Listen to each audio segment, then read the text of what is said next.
Good morning friends, welcome back to the social science class. In our previous class we know very well we have started a new lesson from the history which is none other than social religious reform movements. So as we started the social religious reform movements, so yesterday in the previous class itself I said you very clearly what exactly you mean by social reform movements. So what are all the things we are going to be seen in the society, that is the ill practices.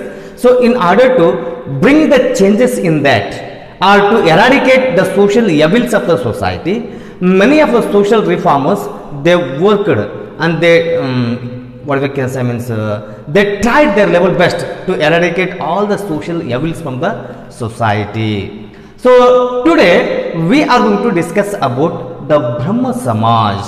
So Brahma Samaj, so this is one of the organization which came into existence in order to eradicate many of the what we can say means social evils which used to be seen in the Indian society.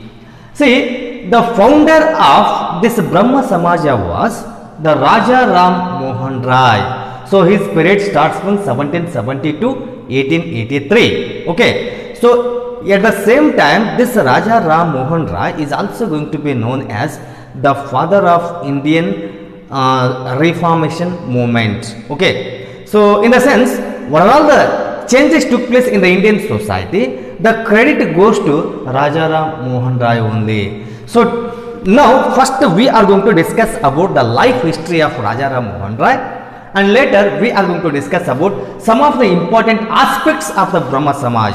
So aspects are nothing but the teachings of Brahma Samaj. So according to the Brahma Samaj, how we need to lead the life, everything we are going to discuss in detail according to our syllabus. So listen carefully. Raja Ram Mohan Rai, his period starts from 1772 to 1883. He is the chief initiator of social reformation in India during modern times. Especially when it comes to the modern times, no? So he is going to be considered as the chief initiator. So initiator is nothing but the encourager. Okay, so he tried his level best to motivate the society or motivate the people in order to make the changes in the society. He had deep knowledge in Sanskrit. Raja Ram Mohan Rai, he was having a depth knowledge about the Sanskrit. So he was known each and everything related to the Sanskrit language. So during that time, you know very well, Sanskrit language is going to be considered as one of the most important language. And this Sanskrit language is also going to be known as the mother of all the languages. Okay.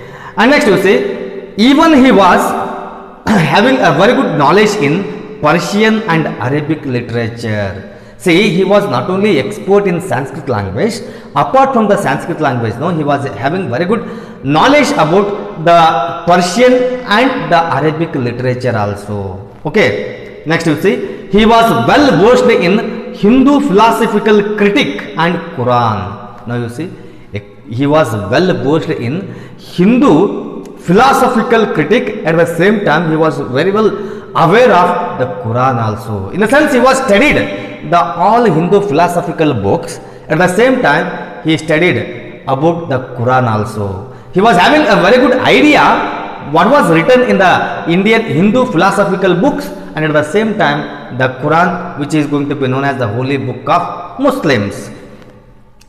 Apart from this, he had also studied other religions found in India critically. So apart from this, no, he has studied about the other languages, other religions which are going to be seen in our country very critically. See, apart from the Hinduism and the Muslim, we are going to see the Christianity, Buddhism, Jainism, like a number of religions are going to be seen. No, he studied his level best about each and every religions which have been seen in our country. Okay, so he had even learned Hebrew and Greek to read Bible in its original form, such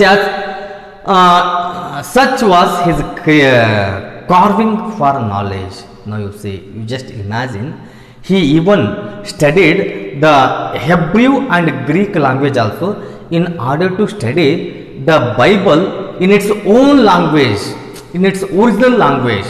So you can understand how much he was having interest towards learning. So he was having a great knowledge about each and every religions and each and every languages also. Nowadays, you know very well, it is very difficult for us to learn hardly 2 or 3 languages. Some of us are not at all well versed even in our mother tongue also. But where it comes to the Raja Ram Mohan Rai, he was well versed in almost more than 10 to 15 languages. He started Ahimsa Sabha in Calcutta along with some friends. First, what he started Ahimsa Sabha in Kolkata with his friends. So the intention of starting this Ahimsa Sabha was, the Sabha aimed at eradicating socio-religious maladies from the society of Bengal. See, the main aim of this Sabha was, what are the social evils we used to see during that time in a Bengal society, that social evils were supposed to be eradicated as early as possible.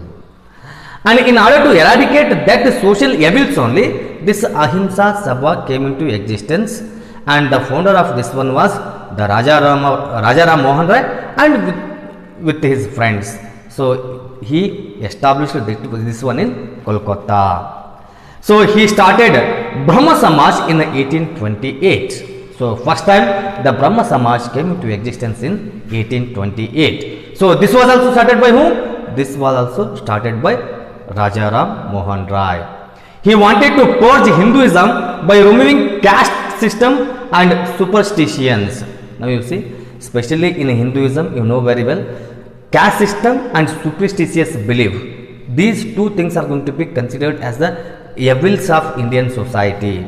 So he tried his level best to say that as early as possible, this caste system and this superstitious beliefs are supposed to be eradicated from the Hindu society.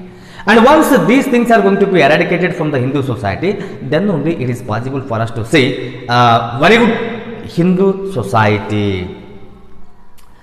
Raja Ram Mohan Rai and other Brahma Samaj followers wanted to rebuild a new Hindu society based on the philosophical foundations of Upanishads. Now you see, not only Raja Ram Mohan Rai, along with him, whoever was the follower of Brahma Samaj, no, their intention was to make the Hindu society based on the Upanishads. So if you go back to the ancient time, no, you might have heard about the Vedas. So totally there are 4 Vedas. So apart from the Vedas, the Upanishads are also going to play a very important role. So here Raja Ram Mohan Rai as well as the followers of him, no, they wanted to create the Hindu society based on the Upanishads. Okay, due to his efforts, then Governor General William Bentinck brought new law prohibiting sati system in 1829. See, during that time only, as Raja Ram Mohan Rai was trying his level best to eradicate the social evils from Indian society, during that time the Governor General William Bentinck, he passed a new law prohibiting the sati system. See, you know very well about the sati system. So according to the Indian society or the Hinduism, once a lady or a woman lost her husband, if her husband is going to die, she was also supposed to sacrifice her life with her husband. So it was actually inhuman. So Raja Ram Mohan Rai, he tried his level best to eradicate this one from the society. So during that time, the Governor General also gave the support to Raja Ram Mohan Rai by implementing new law that is prohibiting the sati system in 1829. Okay, Raja Ram Mohan Rai tried to develop rationality among the common people through journalism. He published a journal named Samaveda Kumadi in Bengali language. Now you see, Raja Ram Mohan Rai tried his level best to make the people to think rationally. So in order to think people rationally, what he did means he published some journals, and through that journal, so he tried his level best to make the people to think critically, okay, and rationally. So as a result, he published a journal by name Samaveda Kaumudi. So it was in Bengali language. So the intention of publishing this one was to make the people to think rationally. Okay, so this is the life story of Raja Ram Mohan Rai. So next important thing what we need to discuss from this chapter is the important aspects of Brahma Samaj. So when it comes to the important aspects of Brahma Samaj, from that now the first point is advocated monotheism. So now here we need to understand what do you mean by monotheism.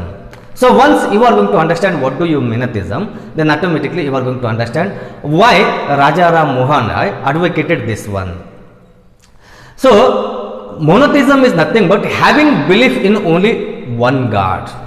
So if we are going to have a belief in one God, then automatically there is no chances of differences at all. So everyone can lead the life unitedly. So there will be no discrimination among the people. For that reason only he advocated, he encouraged the monotheism. So everyone is supposed to have belief in a single God or one God. Next is opposed meaningless rituals. See, especially when it comes to the Indian society, in our society we come across a number of rituals, and some of the rituals no, they won't have any meaning only. So even though they won't have any meaning, the people they keep on following that one. So for that reason only Raja Ram Mohan Rai said very clearly there is no need of following this type of meaningless rituals. And next is every person should live with dignity and no law or ritual should violate this provision. Now you see, every person, every individual should lead the life with dignity. So everyone is having his own dignity. So as every individual is having his own dignity, no law or what we can say means no ritual should violate this provision. In the sense, no one should violate this one. Everyone is having their own dignity, and according to that dignity only they are supposed to lead the life. Okay. Next important is Brahma Samaj initiated to assure equality to women by opposing polygamy. See, Brahma Samaj even it tried its level best to get the equality for women by opposing the polygamy. What do you mean by polygamy? Polygamy is very simple, having more than 2 or 3 wives. So usually this we used to see in the Muslim dynasty or in the Muslim religion. So especially in the Muslim religion, no, people are going to have more than 3 to 4 wives. But here when it comes to the Hinduism, we are not following the polygamy. So by by opposing this polygamy, the Brahma Samaj tried its level best to maintain the what we can say means the status of woman. And it advocated for a share in property to honor dignity of life to widow. It also opposed child marriage. Now you see, once a woman is going to lose her husband, she is also having the right to get property from her husband. And this was advocated by Brahma Samaj. And even Brahma Samaj opposed the child marriage also. Brahma Samaj declared that one can take good things from anywhere. So it also declared that Upanishads and Vedas are also advocated these principles. Now you see, when we are supposed to get something good one, so that can be get from anywhere. So whatever the good things are there, no, that good things can be get from anywhere. It is not compulsory that we should get from here only or we should get from there only. So if it is good, no, from wherever it is, you just accept that one, and that will be helping the society as well as your life, especially the Upanishads and Vedas. He was open to receive good thoughts even from the West. He gave importance to English education. Raja Ram Mohan Rai, he even said that if you are going to accept the good thoughts from the Western culture, then that is also welcome to us. So see which is good and which is bad, and select the good one and you just inculcate that one in your life. And he gave the importance for English education also. Okay. Next you see, apart from this, Raja Ram Mohan Rai wanted to the Indians to welcome the thinking process of Europeans. Now you see, at the same time, Raja Ram Mohan Rai advocated the Indians, saying that we need to think rationally or critically how the Europeans are going to think. So if we are going to think in that manner, maybe it is possible for us to develop as early as possible. So in this background, he supported the establishment of many schools and Vedanta College in Calcutta. So he supported the establishment of many of the English medium schools in India, and at the same time Vedanta College also in Kolkata. And you see, Rabindranath Tagore has called Rajaram Mohan Rai as the harbinger of modern India. So Rabindranath Tagore, you might have heard very well about him. So he is one of the famous poet, Nobel Prize winner, and he called the Rajaram Mohan Rai as the harbinger of modern India. So progenitor of Indian social reformation movement and the prophet of Indian nationalism. By saying these words, Tagore has summarized the contribution of Rajaram Mohan Rai and Brahma Samaj to Indian social reformation. So finally, what the Tagore is going to say, Tagore gives full credit to Rajaram Mohan Rai for the changes of Indian society. So what are the changes are going to take place in our society? No, that all credit goes to Rajaram Mohan Rai. So today we have discussed about the Rajaram Mohan Rai and the Brahma Samaj. Okay, so in the next period we are going to discuss about the Bengal Young Movement. Okay, so today's homework will be, you just write the important aspects of the Brahma Samaj one time. Okay, thank you.